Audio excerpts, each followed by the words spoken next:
வணக்கம் எல்லாருக்கும். எப்படி இருக்கீங்க எல்லாரும்? இன்றைக்கி இன்ஸ்டன்ட் குழி பணியாரம் எப்படி செய்கிறதுன்றதை பார்க்கலாம்.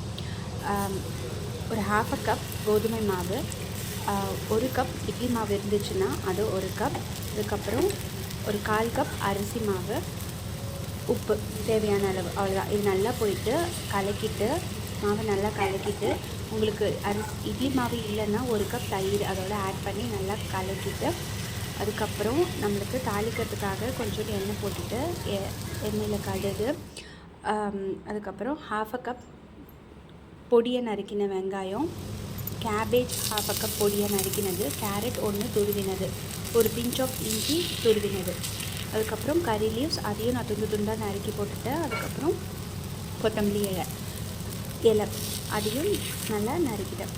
இது எல்லாத்தையும் நல்லா வதக்கிட்டு மாவோடு சேர்த்துட்டு குழிப்பணியாரம் பாத்திரத்தில் எண்ணெய் ஊற்றி இந்த மாதிரி ஊற்றி எடுத்து திருப்பி எடுத்திங்கன்னா குழிப்பணியாரம் ரெடி ஆகிடும் இன்ஸ்டண்ட்டாக.